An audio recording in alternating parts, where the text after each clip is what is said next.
Hello everyone, कैसे हैं आप लोग। तो प्रीवियस लेक्चर यानी लेक्चर नंबर 13 में हमने सीखा significance of law of DMU. आज के इस लेक्चर में यानी लेक्चर नंबर 14 में हम सीखने जा रहे हैं relationship between marginal utility and price. तो चलिए शुरू करते हैं।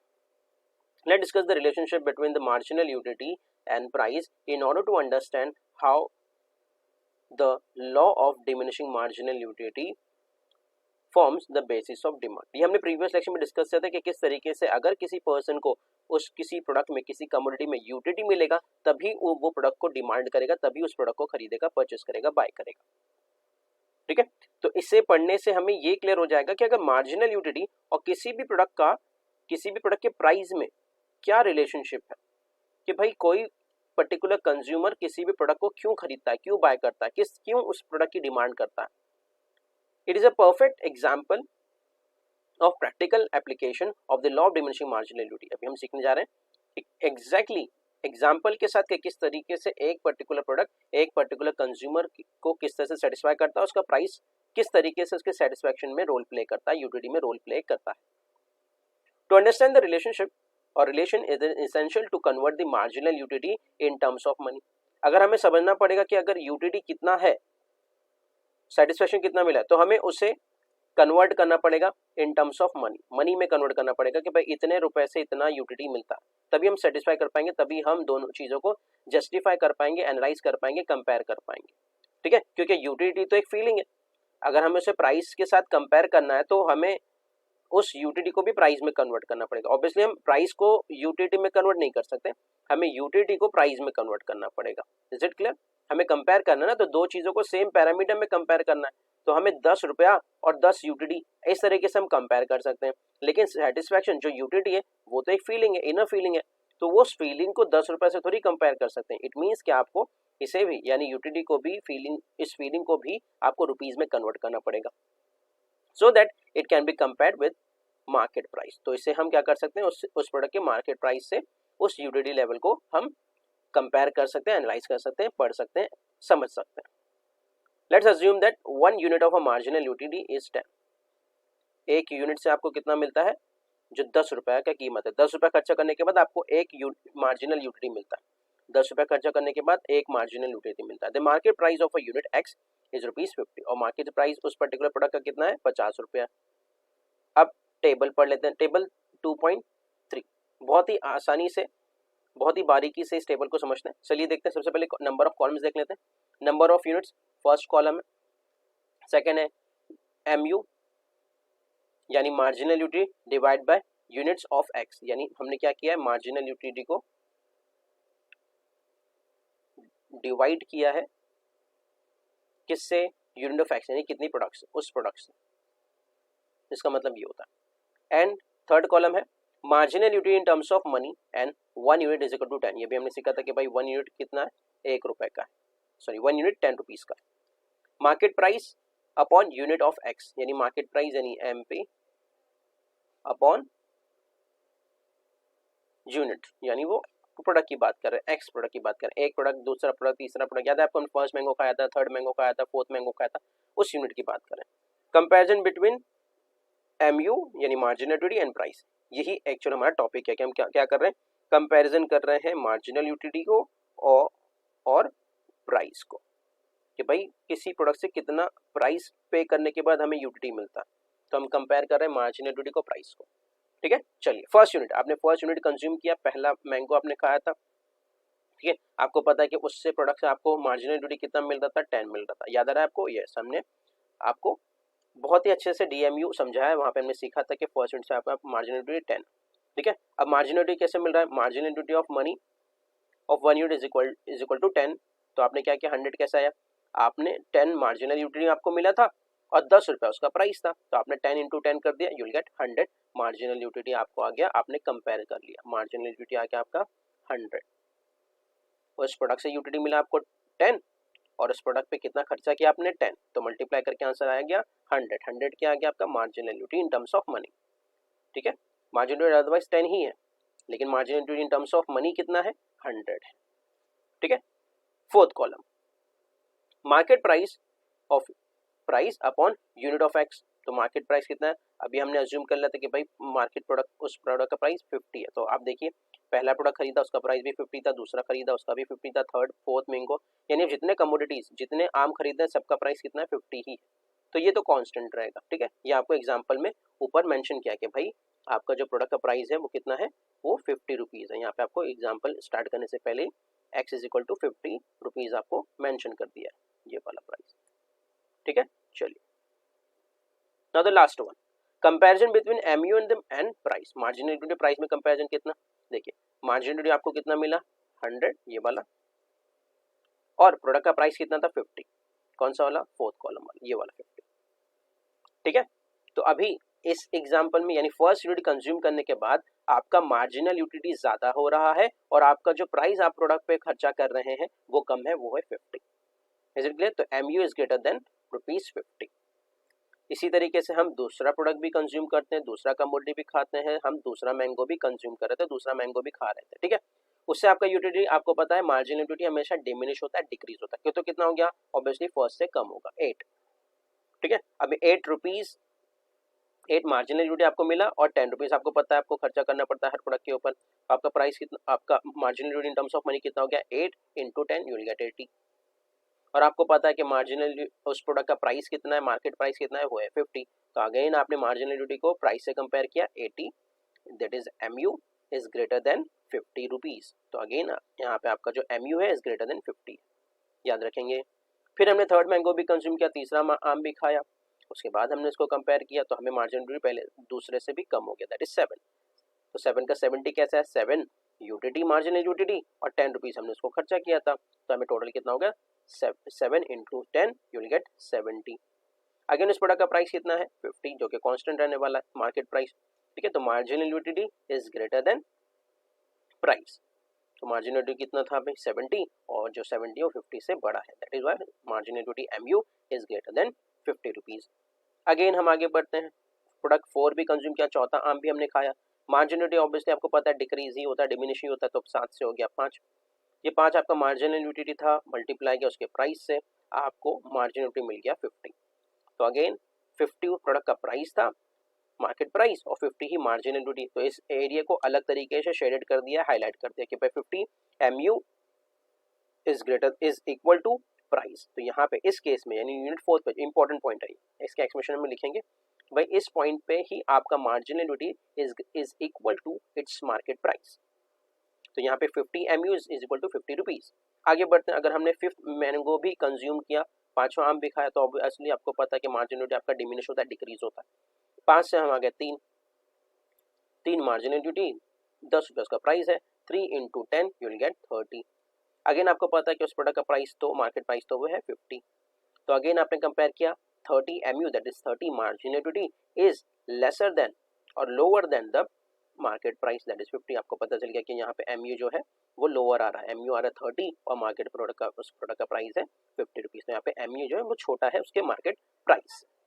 इसी तरीके से 6th यूनिट भी हमने कंज्यूम किया, छठा भी खाया, आपको पता है कि भाई मार्जिनल यूटिलिटी हमेशा डिक्रीज ही होता है।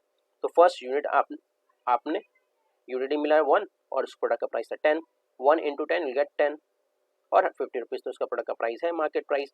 हमने उसको कंपेयर किया 10 एमयू इज लेसर देन और lower then it's market price. तो अभी हमें पता चल गया कि मार्जिनल यूटिलिटी जो है वो लेसर है और इस लेवल पे जो उस प्रोडक्ट का प्राइस है वो ज़्यादा है, ठीक है। अब इस पूरे टेबल को हमें अच्छे से एक्सप्लेनेशन के साथ लिखना है, बस यही चीज़ें करनी। देखिए अब उन्होंने पूरे एक एक्सप्लेनेशन में यही समझाया कि भाई कौन से पॉइंट पे कंज्यूमर को रुक जाना चाहिए। हम और आप बेटर कंज्यूमर वो है जो 4th यूनिट पे रुक जाए, कंजम्पशन को कंटिन्यू ना करे, क्योंकि यहाँ पे जितना खर्चा कर रहा है उतना पैसा उसका उतना यूटिलिटी भी मिल रहा है। ऑब्वियसली आपको कभी कभी लगता है ना कि हमने ज़्यादा पैसा खर्चा कर दिया, स्पेंड कर दिया उस प्रोडक्ट को लेने के लिए, लेकिन उसमें उतना वर्थ नहीं। लेट्स से आपने सड़क के किनारे कोई 200 रुपये का वड़ा पाव ले लिया, अब जब 200 रुपीज़ का वड़ा पाव आपने ले लिया तो क्या 200 रुपीज़ का आपको यूटिलिटी मिला, सेटिस्फेक्शन मिला, नहीं मिला। तो आप क्या सोचेंगे, आप क्या कहेंगे कि भाई उस प्रोडक्ट में इतना वर्थ नहीं था, पैसा तो ज़्यादा खर्चा हो गया, उसका मार्केट वैल्यू तो ज़्यादा चला गया, लेकिन यूटिलिटी इतना नहीं मिला। तो हम क्या चाहेंगे कि हमें हमेशा 4th पॉइंट मिले, यानी हमने जितना प्राइस पे किया है उतना सेटिस्फेक्शन उतना यूटिलिटी भी मिले। तो ये बेस्ट पॉइंट होता है, दैट इज इस एग्जांपल में यूनिट 4th में हमें वो MU is equal to price जा रहा है, यानी इस एग्जांपल में ये बेस्ट पॉइंट है। इससे कम खाएंगे तो आपको यूटिलिटी इससे ज़्यादा खाएंगे ना। अगर आप इस लेवल पे थर्ड पे रुक जाते हैं तो बहुत अच्छी बात है, क्योंकि आपने पैसा खर्चा कम किया है और यूटिलिटी ज़्यादा मिला। ये बेस्ट पॉइंट है। इसके आगे अगर आप जा रहे हैं थर्ड फोर्थ और फिफ्थ और सिक्स यूनिट पे जा रहे हैं तो ये खराब पॉइंट है। क्यों खराब पॉइंट है? पैसा ज़्यादा खर्चा हो रहा जाए और उससे आपको यूटिलिटी प्रॉपर नहीं मिल रहा है, कम मिल रहा है। चलिए पढ़ते हैं explanation. Table 2.3 explains the relationship between MU and price. ये तो हमें पता ही है कि भाई इस टेबल में MU और प्राइस को कंपेयर किया गया। The table shows that the consumer start buying units of a commodity of X for his consumption. आपको पता है भाई ये प्रोडक्ट X को हम कंज्यूम कर रहे थे, पहला यूनिट दूसरा तीसरा से करके हम परचेस कर रहे थे, बाय कर रहे थे। आफ्टर अनदर, एक के बाद दूसरा, दूसरे के बाद तीसरा, तीसरे के बाद चौथा, ऐसे ही कर रहे थे हम। चलिए, marginal utility which is added to his stock goes on diminishing. आपको पता है कि भाई मार्जिनल यूटिलिटी डिक्रीज होता है। देखिए मार्जिनल यूटिलिटी डिक्रीज होते चले जा रहा है, दिख रहा है आपको? ये सामने आपको बताते हैं मार्जिनल यूटिलिटी डिक्रीज होता है with every further unit of consumption. जितना ज्यादा आप यूनिट बढ़ाएंगे, एक के बाद दो करेंगे तो 10 से 8 हो जाएगा, दो के बाद 3 करेंगे, इसमें इंक्रीज हो रहा है तो ये 8 से 7 हो जाएगा, फिर इसमें इंक्रीज हो रहा है 3 से 4 हो रहा है, फिर ये 7 से 5 हो रहा है। यानी मार्जिनल यूटिलिटी डिक्रीज होता रहेगा जितना यूनिट इंक्रीज होगा। When marginal utility is convert in terms of money. आपको पता है मार्जिनल यूटिलिटी को हमने मनी में कन्वर्ट किया, थर्ड कॉलम में हमने इससे मार्जिनल यूटिलिटी को इन टर्म्स ऑफ मनी में कन्वर्ट किया। One can easily compare it with market price. फिर हमने उसको आसानी से कंपेयर कर लिया। मार्केट प्राइस ये था यानी फोर्थ कॉलम, और ये था हमारा मार्जिनल यूटिलिटी, तो हमने क्या किया, इसको कंपेयर किया। तो ये कंपैरिजन करना आसान हो जाता है।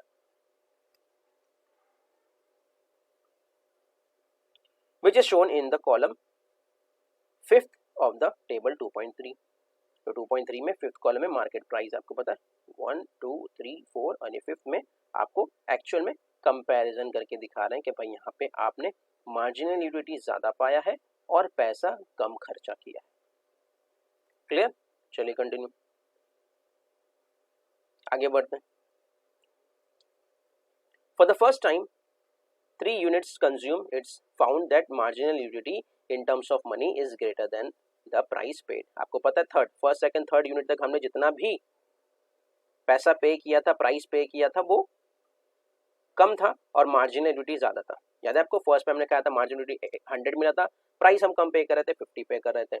दूसरा मैंगो हमने कंज्यूम किया था, यूटिलिटी हमको 80 मिल रहा था, प्राइस हम 50 पे कर रहे थे, अगेन यहाँ पे 80 ज्यादा है। थर्ड यूनिट हमने कंज्यूम किया था, प्राइस हमें 50 पे किया था, यूटिलिटी हमको 70 मिला था। तो स्टार्टिंग के 3 यूनिट में हमें मार्जिनल यूटिलिटी ज्यादा मिल रहा है और प्राइस कम पे करना पड़ रहा है। A rational consumer will willingly buy these units since the benefit derived is more than the price paid। एक अच्छा कस्टमर, एक समझदार कस्टमर, एक अच्छा और समझदार कंज्यूमर ये 3 प्रोडक्ट तक ही, यानी पहले बार खरीदेगा, दूसरी बार खरीदेगा, तीसरी बार खरीदेगा, यहाँ तक ही खरीदेगा। क्यों? क्योंकि उसको पता है कि वो जितना भी प्राइस पे कर रहा है वो कम है और उस प्रोडक्ट से सेटिस्फैक्शन जो है, यूटिलिटी जो है, वो ज्यादा मिल रहा है। बट फोर्थ यूनिट पे क्या हो रहा है आपको पता है? At the fourth unit marginal utility and price become equal. आपको पता है कि मार्जिनल यूटिलिटी फोर्थ यूनिट पे क्या हो रहा है? इक्वल हो रहा है, जहां पे हमें यूटिलिटी भी जितना मिल रहा है 50 और प्राइस भी कितना है 50, तो यहाँ पे इक्वल हो गया। So the consumer can also think to buy of this fourth unit. चौथे यूनिट तक भी वो जा सकता है कि भाई जितना प्राइस पे कर रहा है उतना भी उसको यूटिलिटी मिल रहा है। But in the case of fifth and sixth unit marginal utility derive is lesser then the market price paid. लेकिन फिफ्थ और सिक्स्थ पे क्या हो रहा है? हमें मार्जिनल यूटिलिटी 30 मिल रहा है, दैट इज लेसर देन 50, और प्राइस हमें ज्यादा पे करना पड़ा है, दैट इज 50। तो हमें प्राइस ज्यादा पे करना पड़ रहा है और यूटिलिटी कम मिल रहा है। सिक्स्थ पे भी ऐसे ही हो रहा है, हमें यूटिलिटी जो है वो 10 मिल रहा है और प्राइस जो हमें 50 पे करना पड़ रहा है। A rational consumer will not buy further once the equality between marginal utility and the price. लेकिन जो अच्छा कंज्यूमर है, रैशनल कंज्यूमर है, वो इस पॉइंट के बाद यानी यूनिट फोर्थ के बाद, चौथे आर्म के बाद कोई भी कंजम्पशन को कंटिन्यू नहीं करना चाहिए एक अच्छे कस्टमर को। क्यों? क्योंकि उसे पता है प्राइस ज्यादा पे करना पड़ा है, यूटिलिटी कम मिल रहा है। प्राइस इज एस्टैब्लिश, जैसे जैसे प्राइस बढ़ता रहेगा तो प्राइस ज्यादा पे करना पड़ रहा है, यूटिलिटी कम मिल रहा है, तो अब उस कस्टमर को चाहिए कि उसे कोई भी तरीके का प्रोडक्ट आगे परचेज ना करे। From the given table 2.3 following inferences can be made with reference to। अभी आगे जो हमने टेबल पढ़ा उसके अनुसार उसको समझने के बाद कुछ इन्फ्रेंसेस, कुछ कंक्लूजन निकल के आता है, वो कंक्लूजन हम पढ़ते हैं, देखते हैं क्या क्या conclusion. Point number 1, unit which a consumer willing buy become because marginal utility is greater than the price are called intra marginal units. यानी जहां पे मार्जिनल यूटिलिटी ज्यादा है, प्राइस कम है, ऐसे यूनिट को, यानी यूनिट नंबर 1, 2 एंड 3, इसको क्या कहेंगे? Intra marginal units. इस आम को, दूसरे आम को, तीसरे आम को, ऐसे यूनिट को जहां पे मार्जिनल यूटिलिटी ज्यादा होता है और price of a commodity, price of market price of particular commodity is lesser than that unit is called as intra marginal utility. याद रखेंगे, ऑब्जेक्टिव के पॉइंट से बहुत ज्यादा इंपॉर्टेंट है। जहां पे मार्जिनल यूटिलिटी ज्यादा होता है, प्राइस कम होता है, ऐसी यूनिट्स को क्या कहते हैं? ऐसे यूनिट्स को कहते हैं इंट्रा मार्जिनल यूनिट्स। ठीक है। Second point, unit eight which the marginal utility becomes equal with market price is called marginal unit. जहां पे mu is equal to p, that is marginal utility of particular product is equal to that price of that particular product is called as marginal unit. ये point भी याद रखेंगे। जहाँ पे mu, ये fourth unit की बात कर रहे हैं, ये यूनिट ऐसा था, चौथा आम आपने खाया जहाँ पे मार्जिनल यूनिट आपने 50 आपको मिला और प्राइस भी आपने 50 पे किया, तो इस पर्टिकुलर पॉइंट को हम कहते हैं मार्जिनल यूनिट। और क्या कहते हैं? Consumers equilibrium. ये मैक्सिमम लेवल है, इसके आगे नहीं जाना। कंज्यूमर्स इक्विलिब्रियम, यहाँ पे मार्जिनल यूटिलिटी और प्राइस इक्वल हो गया, इसलिए इसे कहते हैं कंज्यूमर्स इक्विलिब्रियम। ठीक है। Third point, unit which a rational consumer is not willing to buy and consume where has to pay more than the marginal unit is called extra marginal unit। आपको पता है कि भाई फिफ्थ एंड सिक्स्थ ऐसा unit था जहां पे marginal utility कम मिल रहा था और प्राइस ज्यादा पे करना पड़ रहा था। ऐसे यूनिट्स को कंज्यूमर को खरीदना नहीं चाहिए, और उन यूनिट्स को जिनको कंज्यूमर को नहीं खरीदना चाहिए, बाय नहीं करना चाहिए, उस यूनिट को कहते हैं एक्स्ट्रा मार्जिनल यूनिट्स। याद रखेंगे, फर्स्ट जो खरीदना चाहिए था, जहाँ पे सेटिस्फेक्शन ज्यादा होता है और प्राइस कम पे करना पड़ता है, उसे कहते हैं इंट्रा मार्जिनल यूनिट्स। ऐसा यूनिट जहाँ पे consumer satisfaction, that is marginal utility, और प्राइस बराबर हो जाता है, उसे कहते हैं मार्जिनल यूनिट। और ऐसा प्राइस जहाँ पे प्राइस ज्यादा पे करना ऐसा क्वांटिटी, ऐसा यूनिट जहाँ पे प्राइस ज्यादा पे करना पड़ा है, यूटिलिटी कम मिल रहा है, ऐसे यूनिट को हम कहेंगे एक्स्ट्रा मार्जिनल यूनिट। क्लियर? चलिए आगे बढ़ते हैं। 10, a rational consumer attends the equilibrium. इस पॉइंट पे marginal utility of product x is equal to price of that particular product x। This relationship between the marginal utility and the price pave the way for law of DMU। इसी तरीके से अगर हम जिस तरीके से हम पढ़ देंगे कंज्यूमर को कौन सा प्रोडक्ट कितने में चाहिए, इसी को समझने का जो बेस है, अगर आप इसको समझ लेंगे तो आपको जो कंज्यूमर की डिमांड है वो समझ में आ जाएगी। तो कोई भी मैन्युफैक्चरर इसको समझना जरूर चाहेगा कि मार्जिनल यूटिलिटी कंज्यूमर कितना अचीव करता है, तब वो कितना प्रोडक्ट का प्राइस पे करना चाहता है, उसके हिसाब से ही प्रोडक्ट का प्राइस सेट किया जाएगा, कंज्यूमर को अट्रैक्ट किया जाएगा। तो ये था relationship between marginal utility and price. तो आई होप आपको सभी क्लियर हो गया होगा। नेक्स्ट लेक्चर में हम शुरू करेंगे नेक्स्ट लेक्चर। जब तक के लिए keep learning, keep growing, keep smiling. Thank you very much and of course good bye.